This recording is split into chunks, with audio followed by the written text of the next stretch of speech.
Nah.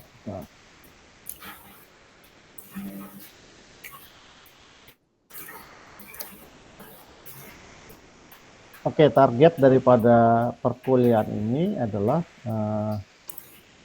kita Bapak Ibu diminta membuat teknologi arsitektur ya dari sekolah tempat Bapak Ibu nantinya akan mengimplementasikan rencananya seperti apa. Nah, saya mau sharing tentang tool yang kita biasa gunakan, yaitu namanya Archimate. Ya, namanya Archimate.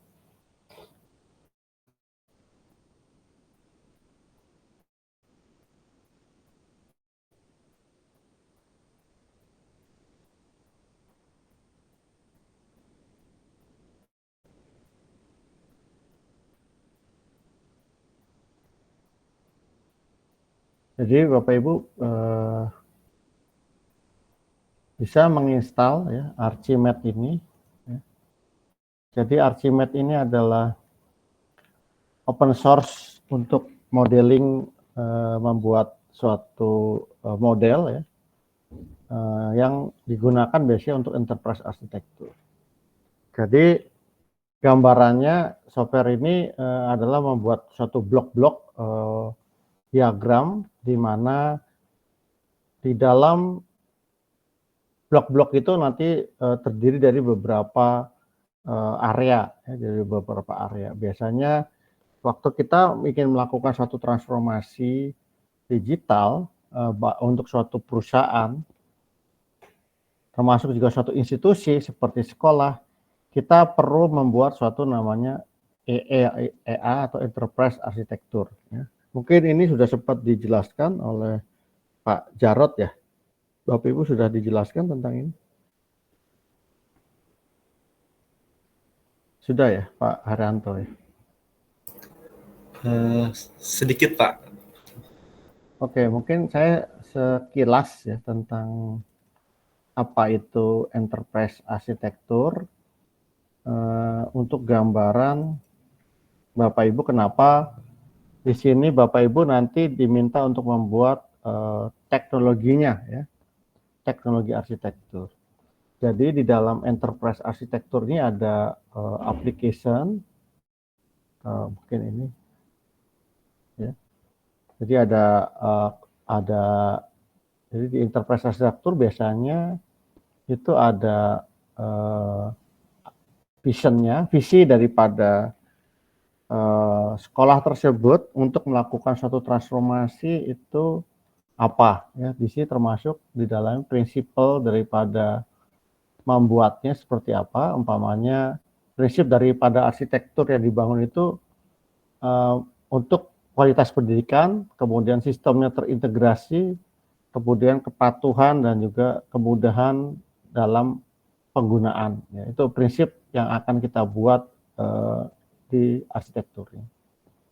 Nah, arsitektur ini biasanya memang ada 4, jadi 5 dengan vision. Vision itu berhubungan dengan sekolah itu visi misinya apa sih? Tentunya suatu organisasi itu punya visi dan misi.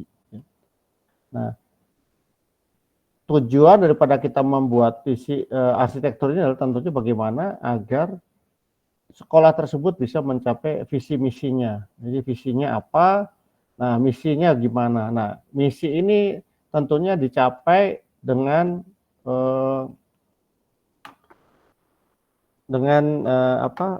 beberapa departemen atau beberapa stakeholder di situ ya. Mungkin nggak bisa umpamanya misi dari sekolah itu dicapai oleh gurunya saja, atau oleh kepala sekolahnya saja, atau oleh unit keuangannya saja, atau unit-unit lainnya tidak terlibat, itu nggak bisa. Jadi enterprise arsitektur ini adalah bagaimana melibatkan semua stakeholder yang ada di sekolah tersebut ya untuk agar mencapai visi misinya seperti itu. Jadi kalau saya gambarkan ini mata kuliah yang umum ya, yang general.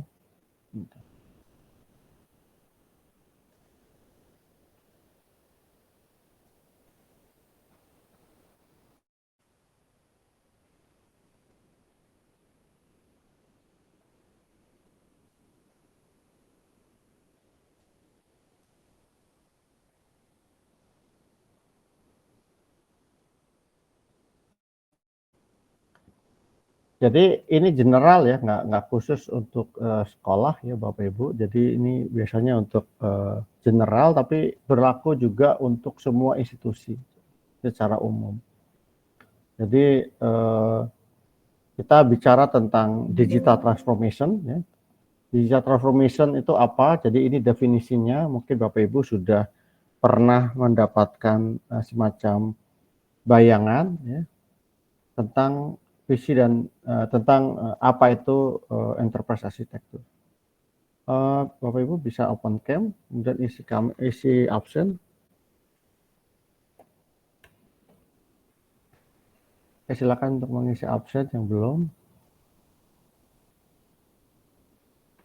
dan bisa membuka kameranya.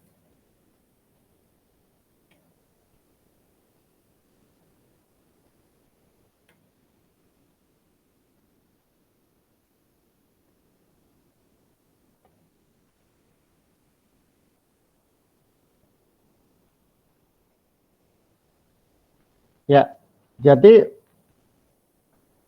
ini adalah definisi daripada digital transformation ya.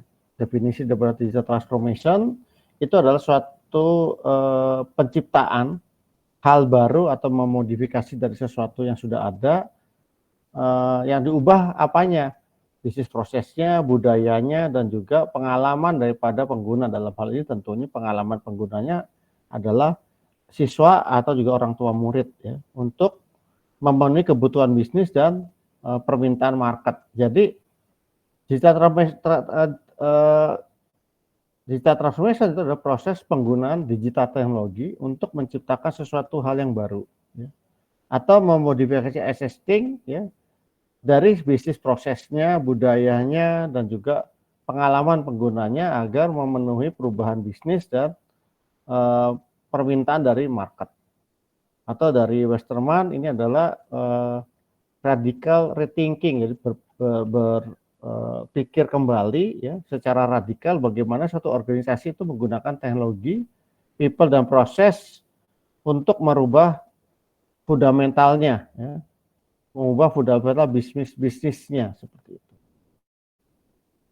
Ini adalah definisi dari Gartner tentang digital transformation ya, jadi mengeksploitasi digital teknologi dan mendukung kemampuan untuk menghasilkan sesuatu yang robust, ya, sesuatu hal yang baru, sesuatu yang robust di bisnis model digital saat ini. Jadi ada 3 hal yang menjadi poin penting, yaitu teknologi, proses, dan people. Yang agak besar people karena memang di sini adalah tantangannya adalah justru paling besar di people-nya di sini ya. Bagaimana bisa meyakinkan bahwa proses belajar mengajar sekarang itu akan memberikan pengalaman belajar yang lebih baik untuk siswanya, kemudian merubah mindset guru-gurunya ya, kemudian juga mengubah mindset orang tuanya, belajar itu tidak harus di kelas ya. Belajar itu bisa di luar kelas gitu. Mengeksploitasi informasi yang ada di sekolah, mengeksploitasi informasi atau pengetahuan yang ada di luar sekolah itu adalah bagaimana mengubah mindset ya. Karena kita mau masuk ke dunia digital tanpa perubahan mindset itu adalah sesuatu yang useless ya. Jadi perubahan ke dunia digital ya, itu tidak ada artinya atau tidak berguna tanpa mindset yang benar seperti itu.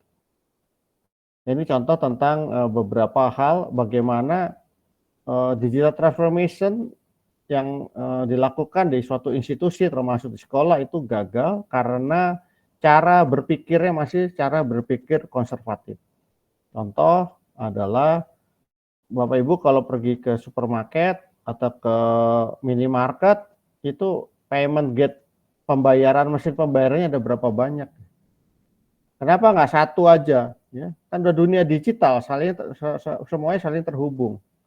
Kenapa setiap bank itu mempunyai mesin pembayaran sendiri? Ya. Ini berarti adalah contoh bagaimana Digitalisasi tapi tidak diikuti oleh mindset yang benar.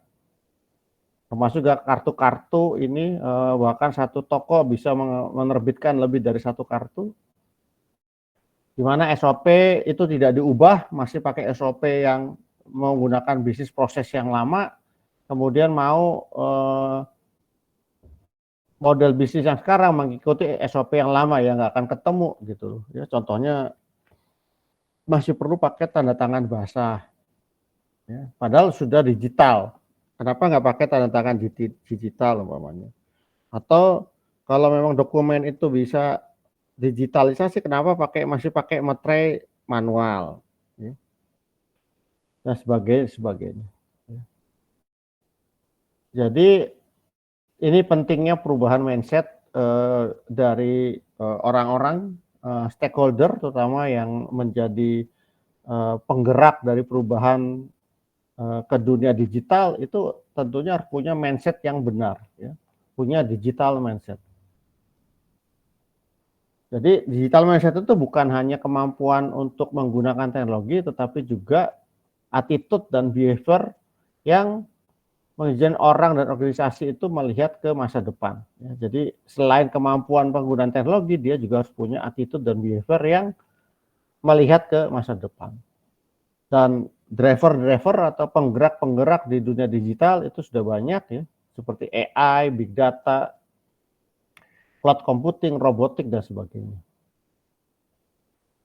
Nah, enterprise arsitektur itu apa? Ya, enterprise arsitektur itu adalah semacam roadmap. Ya. Roadmap. Jadi kita kalau ingin pergi ke suatu tempat dari rumah kita mau ke suatu tempat, itu kita biasanya bikin suatu perencanaan, kan? Ada itinerary-nya, ya. Bapak Ibu mau pergi ke luar negeri, umpamanya mau keliling Eropa, tentunya Bapak Ibu kan membuat suatu perencanaan, nggak cuman beli tiket pergi dan pulang saja.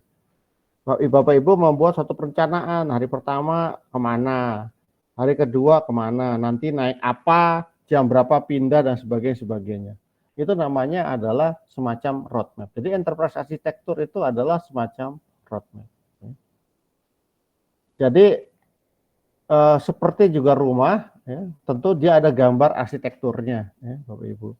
Mungkin kalau rumahnya kecil, cuman ada 2 kamar, masih rumah sederhana, itu mungkin nggak perlu ada gambar arsitektur, ya, karena kita tahu di mana kita menaruh barang-barang, di mana cara mengurus rumah, cara membersihkan WC, cara membersihkan kamar mandi, dan sebagainya. Mungkin ini tidak perlu ada roadmap, ya, karena pengelolaannya mudah dan sederhana.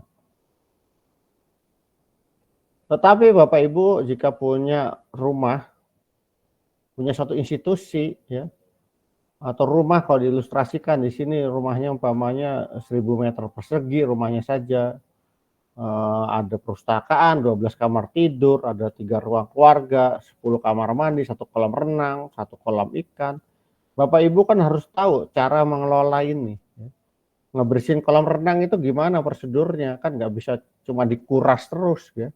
Kan harus di-maintain, dikasih obat, dikasih zat kimia, ngurus kolam ikan bagaimana, membersihkan kamar mandi, kemudian kalau ada penambahan electrical, kita harus tahu jalurnya supaya tidak salah membobok tembok seperti itu. Nah, pengelolaan rumah yang besar seperti ini itu akan menjadi sulit dan tidak sederhana. Jadi kita perlu punya blueprint, ya, atau punya gambar arsitekturnya gitu.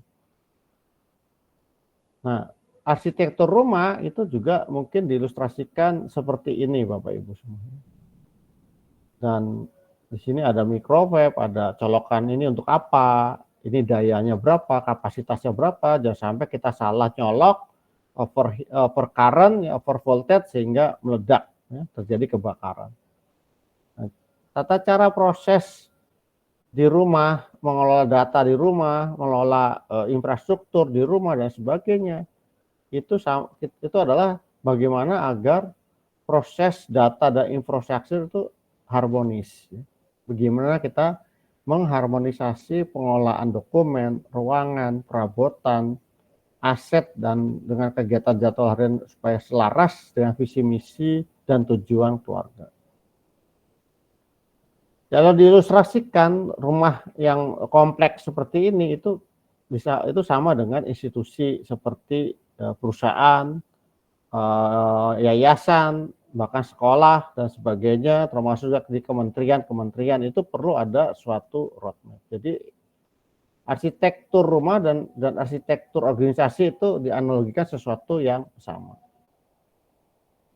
Nah, cuman bedanya kalau di organisasi itu ada namanya untuk aplikasinya, ada teknologi arsitekturnya, ada bisnisnya, dan juga ada data. Jadi gimana pengelolaan datanya, format datanya apa saja, gimana data itu dihasilkan oleh kegiatan apa, kegiatan bisnisnya apa, mengajar, data alumni, data kurikulum, pustaka, data-data buku, ya, lulusan, dan sebagainya.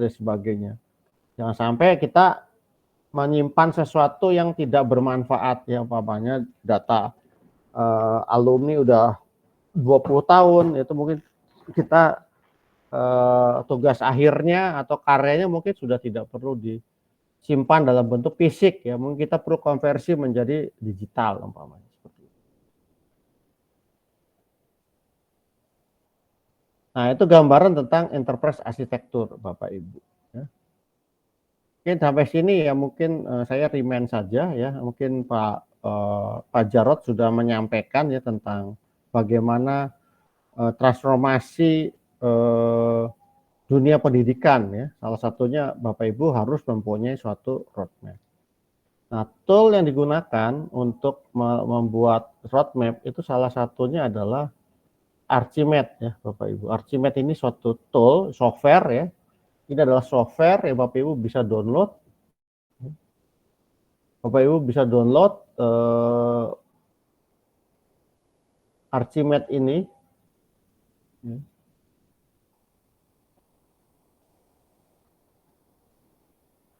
Dan juga menambahkan plugin-nya. Ya, jadi Bapak Ibu bisa download Archimate-nya ini ya. Mungkin ya, kalau dibutuhkan Bapak Ibu bisa menambahkan plugin-nya. Jadi dengan plugin ini Bapak Ibu sudah ada beberapa contoh-contohnya seperti itu. Ya. Ini tugas yang Bapak Ibu harus lakukan adalah mempelajari menggunakan Archimate. Nah, di sini adalah contoh-contohnya ya Bapak Ibu, Archimate Modeling Tool. Jadi ada user guide-nya. Jadi Archimate ini mirip seperti Visio ya. Visio atau juga mungkin blok-blok diagram. Di manualnya ini dijelaskan tentang bagaimana memulai penggunaan Archimate. Bentar, saya pindahkan dulu ke Aswa ya.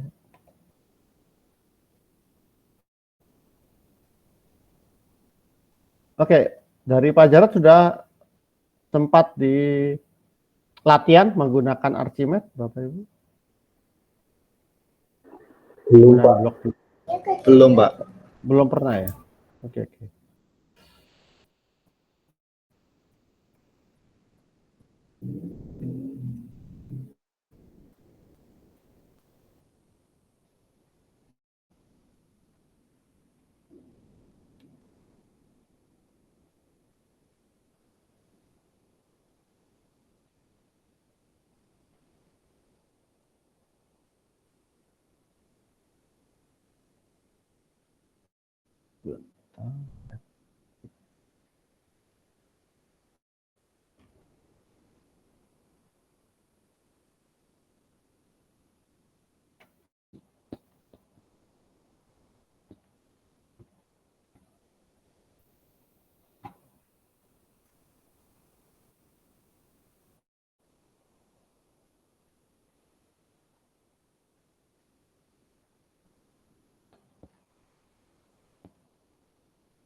Izin tanya Pak Andri.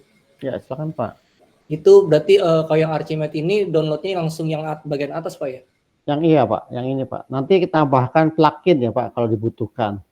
Ini Pak, ini Pak, di download ini, nanti diinstal, nanti hasilnya seperti ini Pak. Hasil seperti ini, tinggal ngebangun modelnya ini. Terima kasih Pak. Nah, manualnya ini nanti saya share ya, Bapak Ibu ya, sama-sama Pak. Sebentar saya upload dulu.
Jadi sebentar, ini gambarannya ya.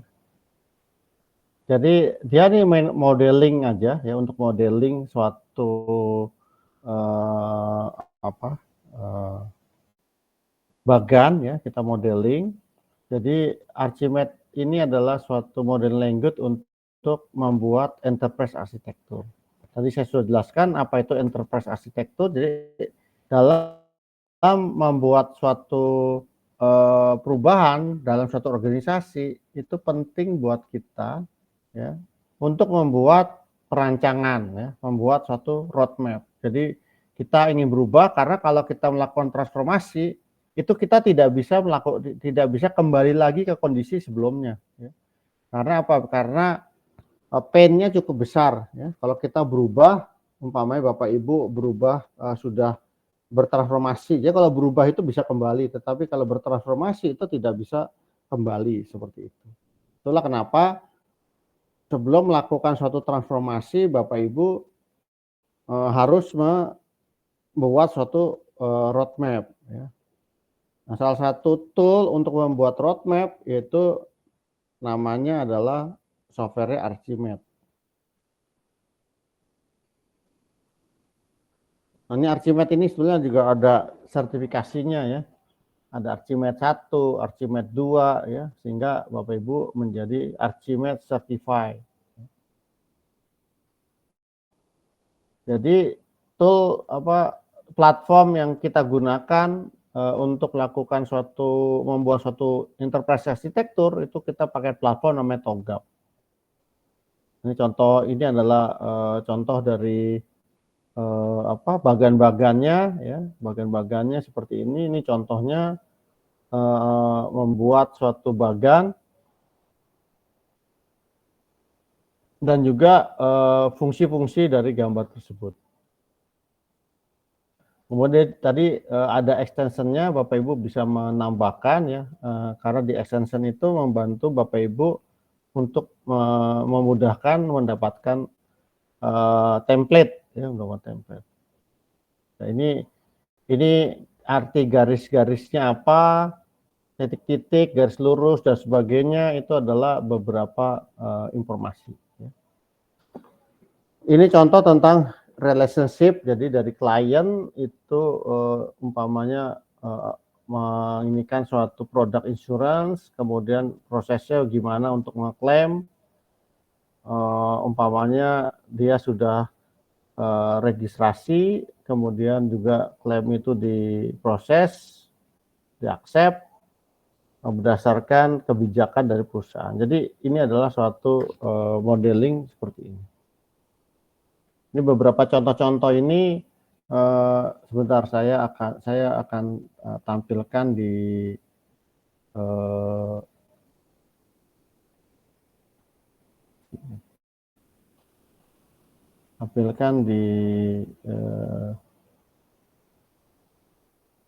Aswaya ya Bapak Ibu.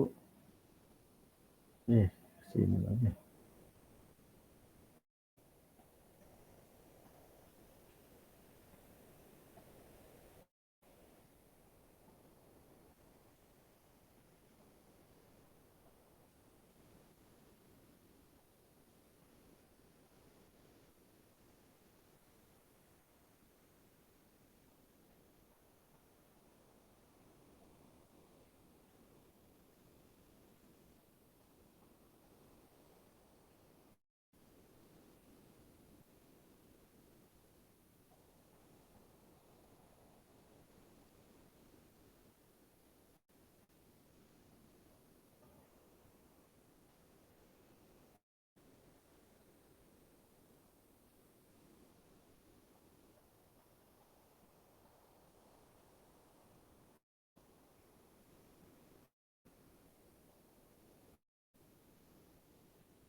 Nah, Bapak Ibu ini adalah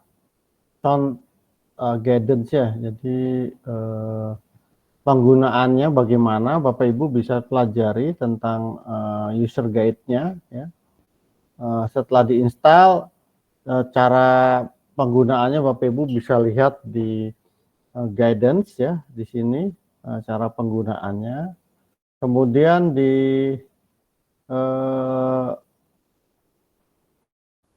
selanjutnya itu ada contoh ya, contoh-contoh tentang view framework-nya ya. Di sini Bapak Ibu saya minta hanya bikin yang teknologi arsitektur ya. Jadi teknologi arsitektur Bapak Ibu tentu sudah mendapatkan beberapa informasi ya tentang beberapa teknologi yang bisa dimanfaatkan di sekolah ya. Seperti kemarin tentang big data data itu kalau tidak diproses ya tidak akan menjadi suatu informasi. Nah, pemanfaatan big datanya bagaimana? Ya. Teknologinya apa yang dibutuhkan? Kemudian juga IoT, umpama teknologi IoT-nya itu bagaimana di tempat Bapak Ibu nanti diterapkan. Kemudian juga setelah itu tentunya Bapak Ibu perlu apa di situ, jaringannya, network, kemudian juga platformnya itu perlu server atau pakai cloud ya, kemudian sistem keamanannya seperti apa itu nanti akan kita pelajari di pertemuan berikutnya tentang beberapa hal.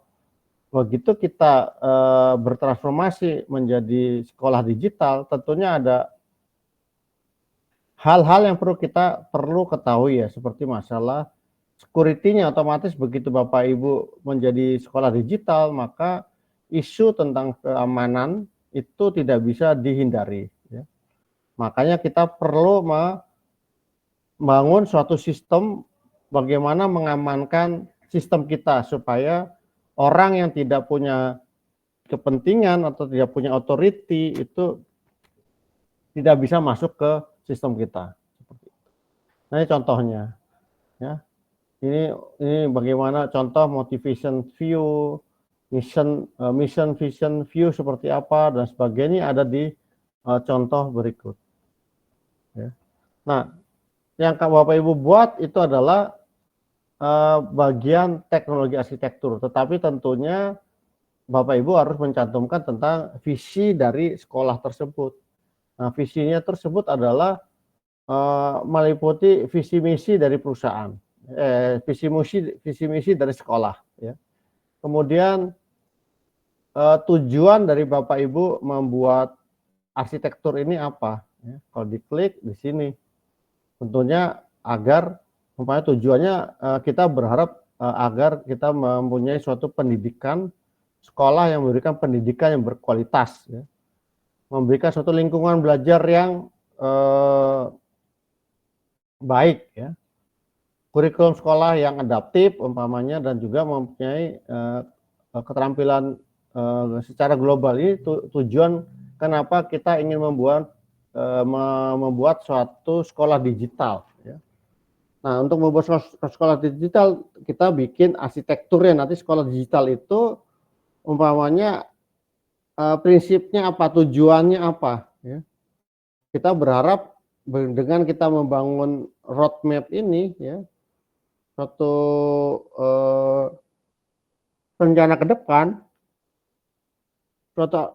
depan itu kita berharap sekolah kita akan memiliki tujuan akan menghasilkan seperti ini, ya. Ini tujuan kita membangun arsitekturnya. Ya. Nah, kemudian kalau ini tentunya diisi Bapak Ibu sendiri, ya. Yang visi misi ini diisi Bapak Ibu sendiri.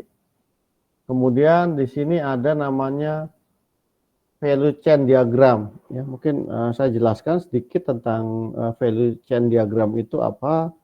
Jadi value chain diagram itu adalah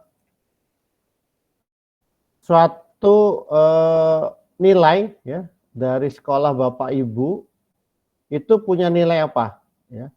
Kemudian nilai itu akan menghasilkan apa, ya, yang berkesinambungan seperti itu. Jadi di sini value chain-nya dari sisi kurikulum, dari sisi pengajaran value-nya apa, kemudian dari evaluasi value-nya apa, sehingga menghasilkan suatu rantai keberlanjutan. Dari hal-hal perancangan ini diharapkan menghasilkan suatu layanan, ya, layanan sekolah yang lebih baik, ya. Umpamanya pengembangan akademik dan sebagainya, dan juga sehingga dari hasil kurikulum yang baik, pengajaran dan evaluasi yang baik, maka membantu dalam marketing umpamanya seperti itu. Nah, ini ada namanya value chain, ya. Ini namanya value chain. Kemudian ada namanya bisnis model canvas, ya. Bisnis model canvas, Bapak Ibu mungkin pernah tahu tentang BMC, bisnis model canvas, BMC, ya. Di BMC itu ada 9 hal, ya. Di sini ada 9 hal, yaitu apa? Siapa partnernya, ya. Partner utamanya apa di sekolah itu? Tentunya partnernya adalah sekolah yang menjadi partner Bapak Ibu, ya. Sekolah umpamanya sekolah-sekolah itu punya kerjasama yang aktif atau juga sebagian besar murid-murid yang Bapak Ibu dapat diterima yang sekolah tempat Bapak Ibu itu berasal dari sekolah-sekolah yang menjadi partner Bapak Ibu. Kemudian dari dinas kota umpamanya, atau juga komite sekolah itu kan juga adalah key partner dalam model tersebut, dalam sekolah tersebut. Kemudian aktivitasnya apa? Aktivitas daripada sekolah itu nanti seperti apa? Ini bukannya sekarang ya, tapi yang ke depan bisnis modelnya, ini namanya bisnis model kanvas, bisnisnya ke depan seperti apa. Jadi sekolah itu aktivitasnya selain belajar mengajar juga menjadi apa di sini, aktivitas kuncinya apa. Ya. Jadi yang bukan yang sekarang, tapi yang ke depannya itu akan menjadi apa. Kemudian resource-nya, sekolah itu mempunyai resource apa saja, gedung sendiri, kemudian juga mungkin ke depannya ada metaverse sekolahnya, jadi anak-anak itu tidak hanya bisa belajar di sekolah, tetapi dia juga bisa belajar di metaverse sekolahnya, ya. Sehingga mereka pulang sekolah masih bisa berinteraksi dengan gurunya, dengan murid-murid, dengan teman-temannya, ya, dan dengan lingkungan sekolahnya. Ya, ini resource-nya apa? Kemudian umpamanya kunci daripada sekolah Bapak Ibu adalah mempunyai guru-guru yang profesional, yaitu kunci resource-nya juga. Kemudian fasilitas yang sekolah yang bagus dan sebagainya. Kemudian ini value proposition adalah hal yang Bapak Ibu tawarkan, apa yang berbeda nilai sekolah tersebut dengan sekolah-sekolah yang lainnya. Ini value-nya. Jadi kalau jual produk, kita ingin membuat suatu bisnis, umpamanya harganya murah, kualitasnya bagus, kemudian ada di semua supermarket, nah itu value proposition namanya. Nah kalau di sekolah tentunya nilai-nilai apa dari sekolah Bapak Ibu yang berbeda dengan sekolah lainnya atau yang menjadi ciri khasnya seperti itu. Kemudian customer relationship itu bagaimana Bapak Ibu menjalin hubungan dengan murid-murid, dengan orang tua. Customernya siapa lagi sih? Kalau itu mungkin dengan universitas ya, kalau customernya orang tua, murid, siapa lagi Bu, Bapak Ibu, customernya Bapak Ibu? Nah, ini Bapak Ibu lebih tahu sih. Customer di sekolah Bapak Ibu, selain orang tua, murid, siapa lagi gitu? Gimana Bapak Ibu menjaga hubungan, umpamanya ada kegiatan parent gathering, atau juga ada aplikasi ya, atau layanan psikolog, atau juga ada suatu sistem aplikasi yang itu medianya ya, itu channelnya ya, itu salah, itu channelnya. Ya Pak Haryanto, ada masukan Pak? Pak Hendri izin saya potong. Pak, untuk video Gimit ini nggak direkam Pak ya? Iya, ini Bapak kalau itu saya lupa, bisa direkam. Oh iya, makasih Pak.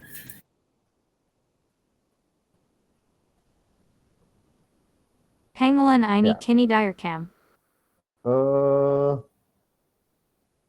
Jadi customer relationship-nya bagaimana ya, dengan siapa? Kemudian cara kita berhubungan dengan customer-nya itu bagaimana ya? Tadi mungkin ada aplikasi khusus orang tua, sehingga orang tua bisa memantau nilai anaknya, memantau absennya, ada tugas-tugas yang belum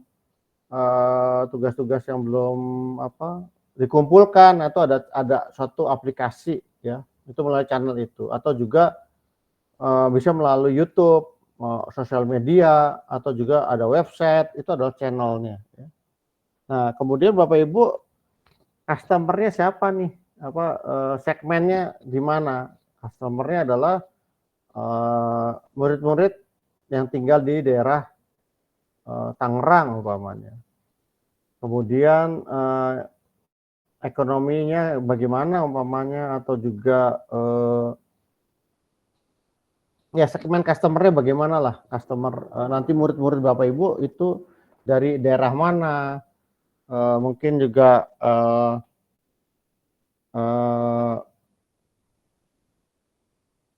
orang tua yang apa, yang gimana, ya, yang umpamanya orang tua milenial saat ini, targetnya, ya, dan sebagainya. Kemudian di sini ada biaya, ya, biaya dari kegiatan tersebut itu apa saja, gaji, listrik, utility dan sebagainya, kemudian apa biaya subscription ke buku atau subscription ke suatu kurikulum, umpamanya apa, buku-buku sumber untuk belajar, mungkin bisa menjadi biaya yang timbul dari kegiatan tersebut. Ya. Itu untuk biayanya. Ya. Kemudian pendapatannya dari mana? Pendapatannya mungkin selain dari SPP, bisa juga dari sumbangan donasi dari alumni, atau juga dari orang tua murid, atau dari yayasan lainnya, atau juga dari donasi masyarakat dan sebagainya. Ini untuk revenue dari sekolah tersebut. Ya, ini cara mengisi dari visionnya gitu. Kemudian struktur organisasi, di sini Bapak Ibu tentu punya organisasi, ya. Nah, di digital transformation, ya, organisasinya itu makin ramping, ya Bapak Ibu. Dan setiap unit departemen itu mempunyai fungsinya, ya. Ya mungkin kalau di sekolah mah udah ada pasti, ya. Cuma kalau di departemen, di BUMN kadang-kadang ada overlapping antara jabatan satu dengan jabatan lain, atau antara departemen satu dengan departemen lain, ya. Ada redundancy. Nah, itu yang sering membingungkan. Tetapi intinya untuk setiap struktur ini adalah ada fungsinya. Kemudian juga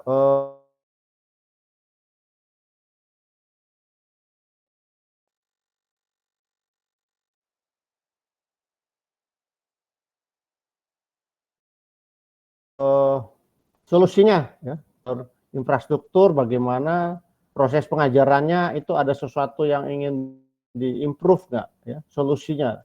Jadi masalah-masalah yang ada di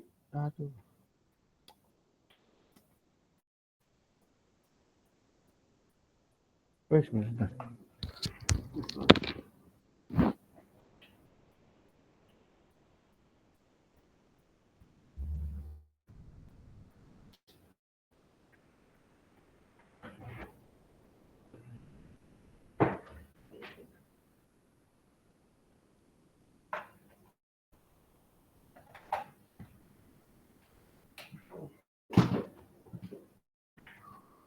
Bentar Bapak Ibu, mati baterainya habis.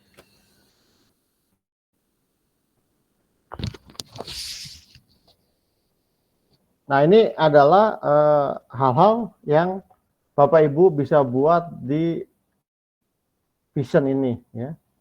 Jadi tujuan dari pembuatannya, prinsip arsitekturnya apa? Prinsipnya bagaimana? Prinsipnya mudah,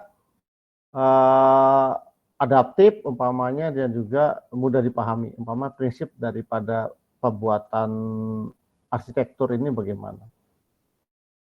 Kemudian prinsipnya, prinsip dari tujuan membuat arsitektur ini apa tadi? Kita berharap dengan adanya arsitektur yang kita buat ini nantinya menghasilkan pendidikan berkualitas, lingkungan belajar yang intuitif atau yang menarik, kurikulum sekolah yang sesuai kebutuhan dan sebagainya. Tadi ini vision mission, Bapak Ibu tentu punya visi misi sendiri, ya. Umpamanya Pak, sekolah saya nggak mengizinkan visi misi atau men-sharing informasi ini, Bapak Ibu bisa membuat bayangan sendiri dari sekolah tersebut, ya. Bayangan sendiri dari sekolah tersebut, ya. Nah, value chain tadi itu adalah tentang nilai-nilai yang mengenerate nilai-nilai berikutnya. Ya. Mungkin dari sini value chain ini saya share dulu.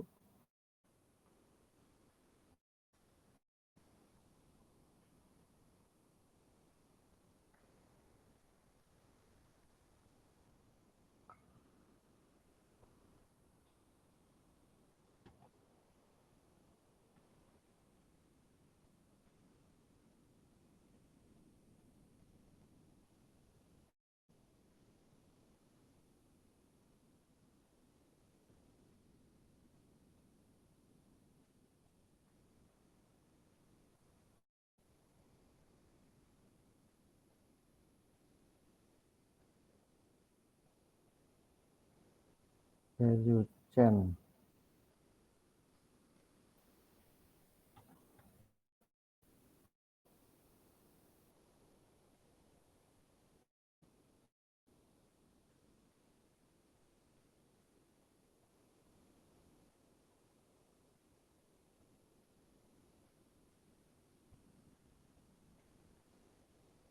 Kita auto ini.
Mana ya?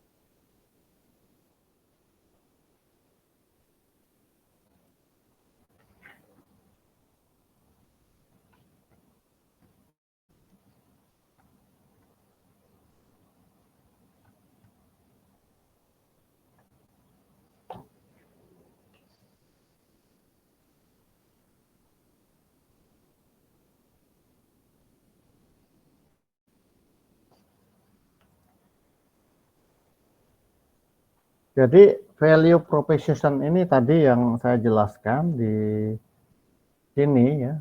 Value proposition ini, value chain diagram ini itu menjelaskan tentang oh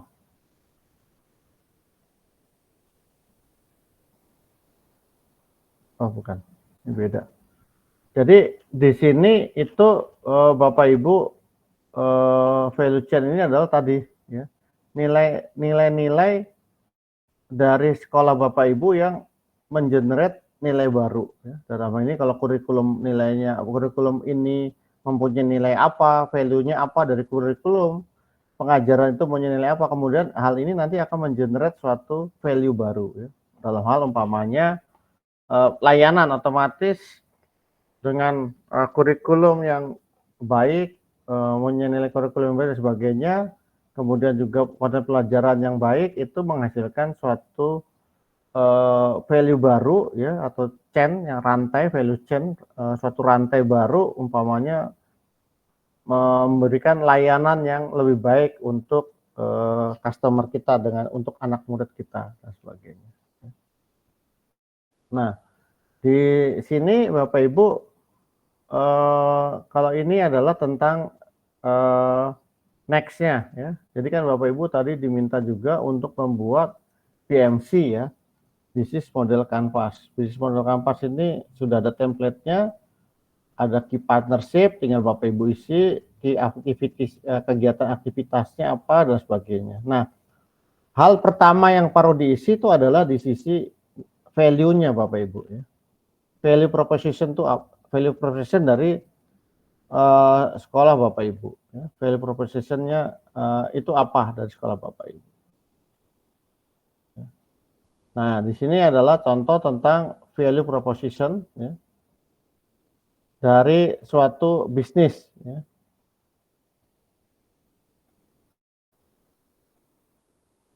Jadi value proposition itu adalah suatu nilai yang berbeda ya, yang mempunyai nilai bisnis ya.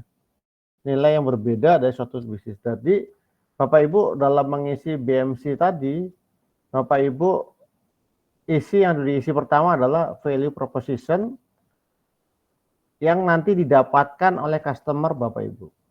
Customer tentu ini adalah orang tua dan murid ya, atau mungkin ada customer lain. Tapi kalau di sekolah biasanya customer utamanya adalah murid dan orang tua.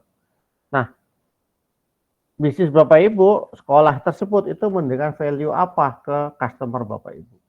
Jadi yang pertama diisi adalah customernya siapa, dia akan mendapatkan nilai apa, value dari sekolah Bapak Ibu yang didapatkan dari yang didapatkan oleh anak didik Bapak Ibu, murid Bapak Ibu dan orang tua itu seperti apa. Ya. Baru diisi yang lainnya. Jadi value proposition design itu adalah bagaimana kita membuat sesuatu yang memberikan efek, ya, mempunyai nilai yang berbeda, ya, mempunyai nilai market, nilai bisnis yang berbeda yang didapatkan oleh customer Bapak Ibu. Dalam hal ini customer adalah anak didik Bapak Ibu dan orang tua murid. Seperti itu. Oke, mungkin sampai sini ada pertanyaan. Ya, mungkin di awal Bapak Ibu coba diinstal dulu Archimate-nya. Kemudian di sini contoh tentang ini masih sharing kan. Ini contoh tentang beberapa template ya Bapak Ibu. Ini template-nya sudah saya sharing. Kemudian juga ini template-nya, contoh-contohnya sudah ada. Ini adalah bagaimana menggunakan Archimate ya. Mungkin Bapak Ibu habis ini bisa coba menginstal dan membuat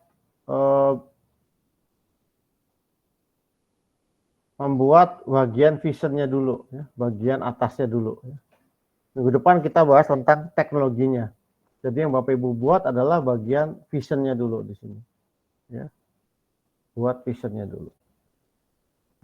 dulu. Kemudian minggu depan Bapak Ibu buat teknologi arsitekturnya. Jadi di sini mungkin Bapak Ibu nanti bisa mempresentasikan visi daripada sekolah Bapak Ibu. Ya. Visinya apa? Di visi itu ada nilai dari sekolah tersebut apa, bisnis modelnya seperti apa, organisasi yang sekarang bagaimana, dan kalau ke depannya nanti bagaimana. Ya. Supaya lebih lincah dalam bergerak. Ya. Jadi organisasi yang baru itu harusnya lebih lincah, ya. Lebih simple, ya, seperti itu. Kemudian untuk menyelesaikan masalah-masalah apa saja Bapak Ibu miliki di sekolah tersebut dan bagaimana akan Bapak Ibu selesaikan permasalahan tersebut. Jadi 3 hal ini yang menjadi poin daripada tugas Bapak Ibu untuk minggu ini, yaitu membuat arsitektur vision. Seperti itu. Oke, yang pertama mungkin itu. Ya. Mungkin ada pertanyaan dari Bapak Ibu. Di sini Bapak Ibu cara membuatnya nanti bisa lihat di sini ada model from template, ada model with canvas. Nah, ini Bapak Ibu ada beberapa contohnya ya, atau model dari template. Mungkin Bapak Ibu bisa mulai dari template. Nah, ini belum ada template-nya. Mungkin Bapak Ibu harus install, tambahkan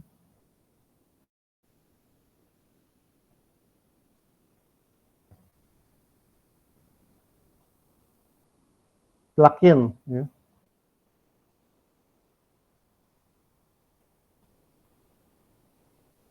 Nah, di sini pluginnya ada Lightbox for Archimate, adalah galeri or Archimate. Mungkin ini penting untuk diinstal ya, yang lainnya mungkin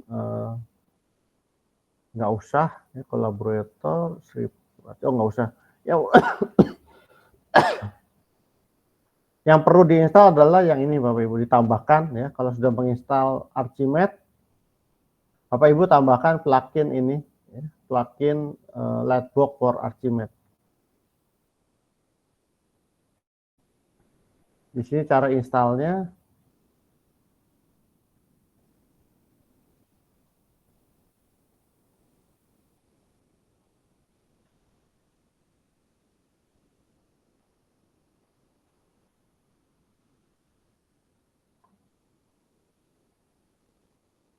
bisa nggak ya? Oh, jadi pattern member nih. Betul, Pak, harus member, Pak. Member ya. Wah, ini padahal enak nih. Sudah banyak apa template-templatenya.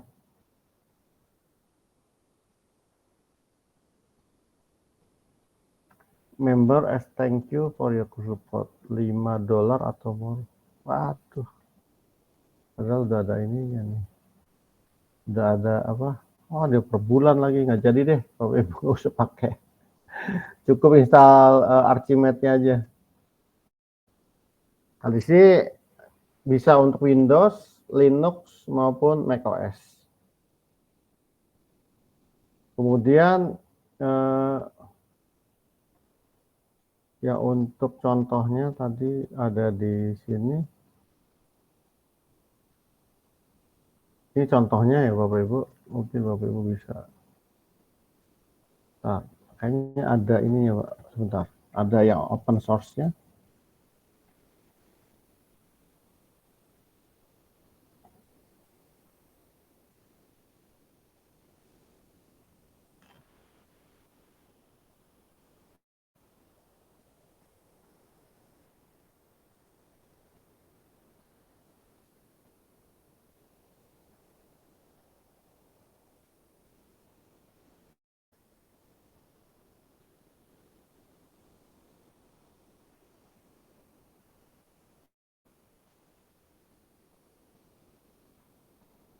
Mana ya?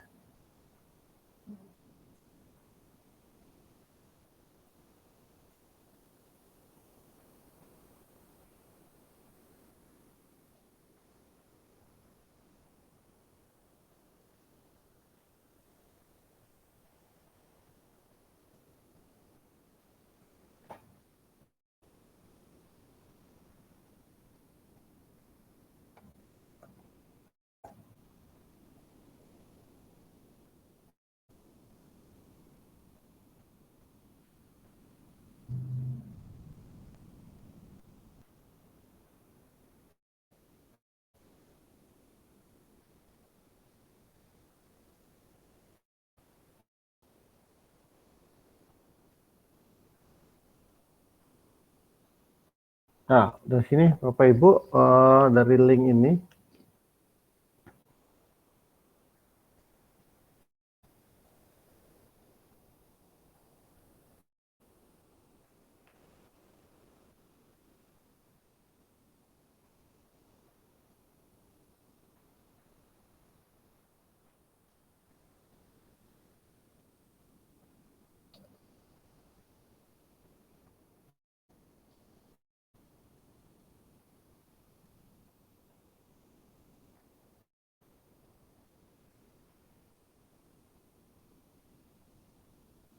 ini yang mana tadi?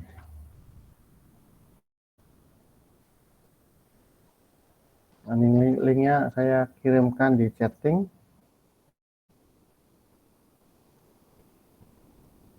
Nah, di sini ada juga cookbooknya, ya Bapak Ibu bisa lihat di link berikut. Kemudian ada example-nya.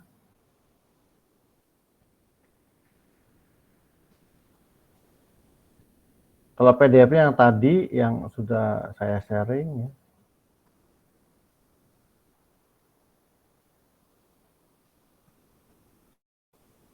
Ini tadi sampel. Oh sama, ini sampel cuma dalam bentuk HTML ya di website. Ini adalah contoh dalam bentuk PDF-nya. Tadi sudah saya share. Ini contoh-contohnya. Kemudian cara menggunakannya, Bapak Ibu lihat di guidance-nya di sini. Ya. Guidance-nya di sini dijelaskan gimana memulai menggunakan Archimate. Nah, mungkin nanti minggu depan kita coba lihat ya cara menggunakannya dan membuat tabelnya, membuat blok-blok diagramnya bagaimana. Ya. Cara menghubungkannya, kemudian bikin blok-blok seperti ini seperti apa. Nah, jadi targetnya minggu ini Bapak Ibu membuat arsitektur untuk visinya, ya Bapak Ibu buat. Di sini yang penting adalah value chain, bisnis model kanvas, dan solutionnya.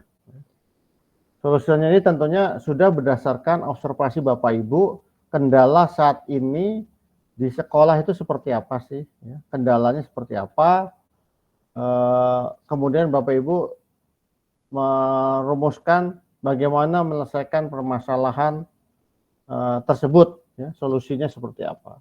Bapak Ibu mungkin bisa bagi nanti menjadi jangka pendek, menengah, dan jangka panjang. Tapi yang paling penting adalah di sini. Kalau yang ini Bapak Ibu tinggal copy paste dari visi misi sekolah, organisasi juga tinggal copy paste ya, tinggal mungkin diperbaiki, dibuat lebih efektif.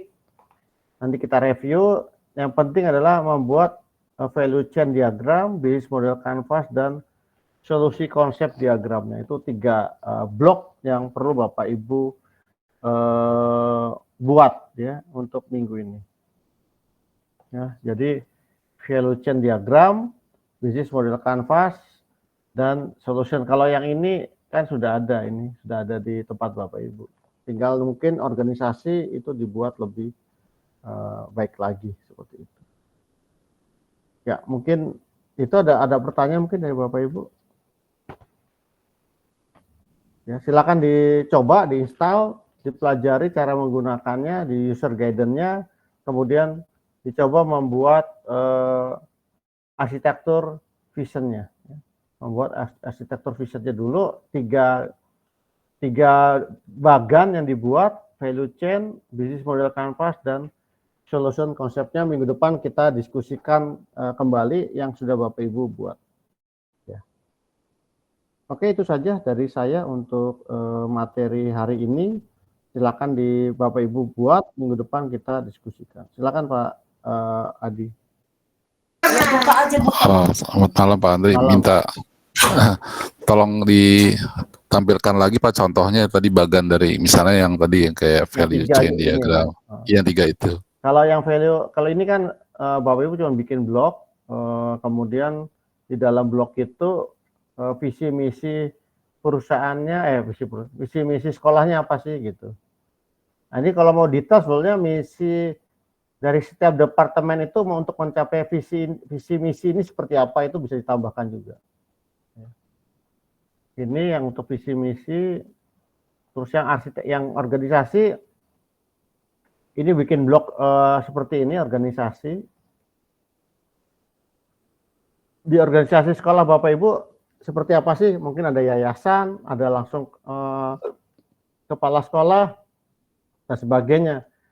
Nah, ini nanti kita review apakah struktur organisasi yang sekarang itu perlu dibuat lebih ramping atau tidak, atau dibuat lebih efektif ya organisasinya. Nah, yang penting yang Bapak Ibu buat adalah ini tadi, value chain diagram.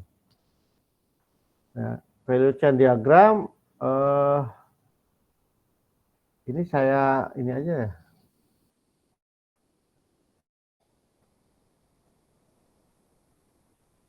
Saya share aja nanti Pak Adi ya, template-nya ini nanti sebentar saya.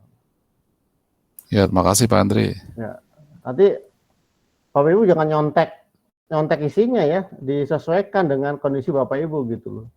Nanti saya kasih ini isinya sama lagi, ya.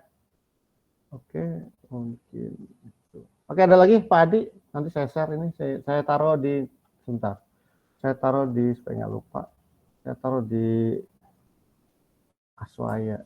Ya, sementara itu aja sih Pak tadi, biar nggak bingung kita tadi nggak, kalau nggak ada guidance-nya bingung tadi mau bikinnya apa lagi, lupa lagi takutnya nanti. Makanya Oke, biar ada oke. guidance-nya sih. Makasih Pak Andri. Oke, sama-sama. Download.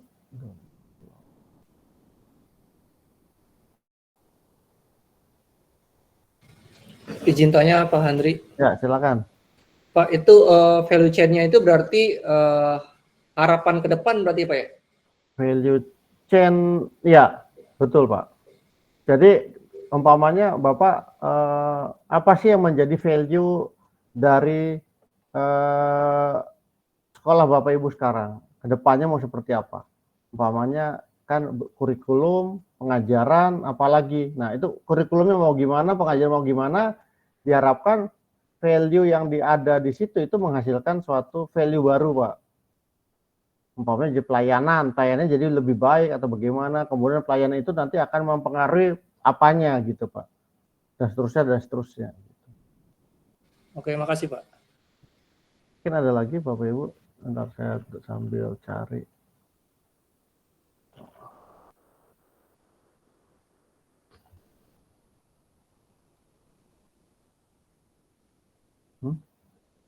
Download.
Ya, Bapak Ibu mungkin bisa lihat di sini ya. Kemudian nanti sebentar saya.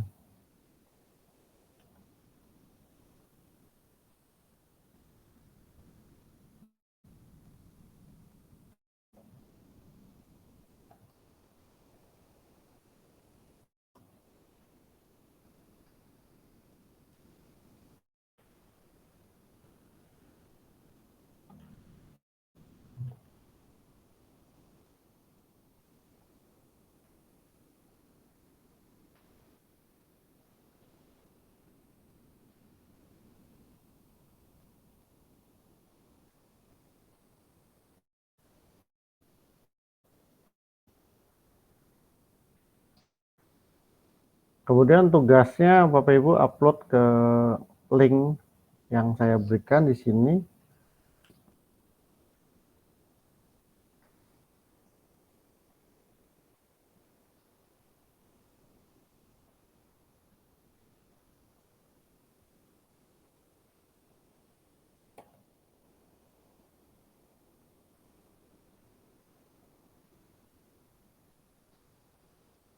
Oke, jadi contohnya ada di sini ya. Mungkin nanti saya akan tambahkan. Ini contohnya di sini. Tugas untuk minggu ini Bapak Ibu upload di sini. Minggu depan kita diskusikan. Kemudian nanti kita lanjutkan untuk bikin teknologi arsitekturnya. Sambil nanti ada materi-materi lain seperti LMS, ya. Kemudian juga aplikasi mobile yang ada di tempat Bapak Ibu, apa kira-kira yang bisa dikembangkan ke depannya seperti itu. Oke, mungkin itu saja dari saya. Ada pertanyaan lain mungkin dari Bapak Ibu, silakan. Jangan lupa untuk mengisi absen ya Bapak Ibu.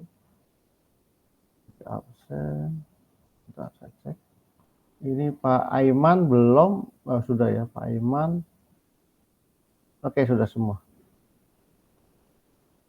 Ya oke, kalau tidak ada, mungkin saya akhiri. Terima kasih kepada Bapak Ibu. Kita ketemu lagi minggu depan. Terima kasih Pak Andre. Ya, Terima kasih Pak Andri. Selamat malam. Terima kasih Pak selamat Andri. malam Bapak Selamat Ibu. Pak Andre. Izin live. Terima kasih Pak Andri. Sampai ketemu lagi minggu depan. Siap Pak Andre. Ya nanti linknya rekamannya saya ini ya. Setelah saya stop dulu. Rekamannya saya stop. Ya oke.